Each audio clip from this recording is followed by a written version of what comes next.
Hey guys, it's your boy.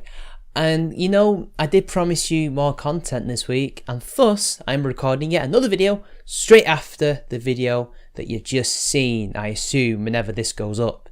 So anyway, I know I'm a bit late to the game. I did say I would be late to the game to some of these stories, and as you all know, the first recorded death that I know of, and I assume everybody else knows of, due to swatting, has happened recently. Basically, a 28-year-old father of two has died because, from the first reports I saw, it was an 18-year-old man, but apparently it's been confirmed that he's a 25-year-old. Basically, for a $1.50 bet, decided to swat this guy on Call of Duty because why the hell not?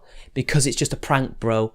And this has resulted in the death of Seth Guy, and there's been loads of debates going on from the anti-gamer side. Gamers have a problem with this, and on the other side, it's the questions of the police, their attitudes, their training.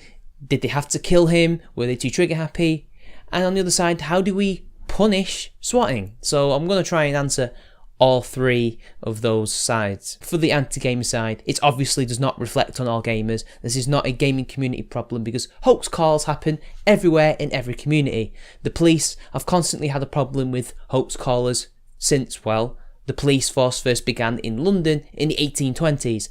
So yeah, this is not a gaming problem. This is not a gaming community problem. This is a human problem, and it's always going to happen. The best thing we can do is to try and educate people to not waste police time, and to make sure that when we do catch these people making hoax calls, that we have the appropriate punishment. Which brings me into the appropriate punishment side. What do we do with this? What kind of crime is this? Because yes, it's wasting police time. It's hoax calling, so there's two things there.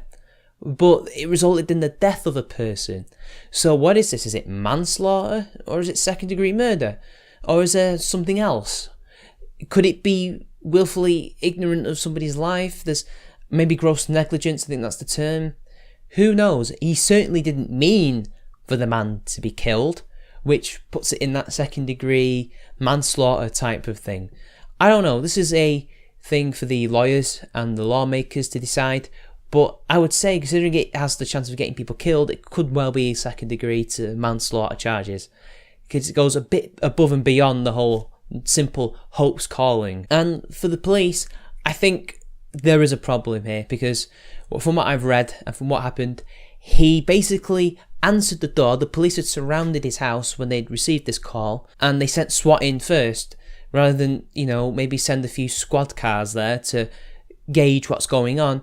And then bring swatting, because SWAT are meant to go in last, and they're also too militarised, and they're trained to shoot to kill. Because if you've seen the recent Red Letter Media Best of the Worst, that isn't the most Christmas one, there is a video from the 80s where it basically says anything and everything can be a knife and could be a knife, and you've got to watch out for it. They're literally trained to be paranoid.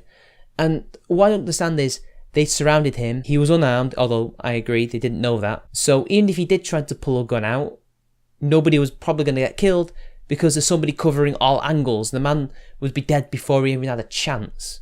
But the thing is, he complied. He did actually raise his hands and what towards them, but apparently he also dropped his hands at some point. I don't know why, but he did, unless, I don't know, maybe there was an itch, or maybe he got confused, or maybe it was just by chance he did, maybe his arms were hurting, who knows. But this made the cop shoot him. Because he thought he was going to get a gun, even though we apparently did it several times. And they knocked on his door, and he opened the door and was coming out with his arms out. So to me, that seems trigger-happy policing, in my opinion. But it's a very complicated situation, and ultimately, I don't really blame the police for this. I think it's the prankster's fault, and ultimately, I do think the prankster should be the one who goes to jail, because it's ultimately him that caused the death in the first place. I think this cop clearly did what he was trained to do, and it's not a simple case like, say, with Philando Castile or something like that. It's completely different. That said, I do think they probably should have seen the red flag coming, considering the guy was being, very open with them and complying with them, and nobody was screaming, help, help. I mean, are they stupid? Did they not notice that? I'm just wondering. I mean, they are police. They're meant to be able to do these kind of things, to determine what's going on in an area, to come up with solutions and problem solving. I don't know, but in the end I hope this prankster, and apparently another person's been charged with this as well.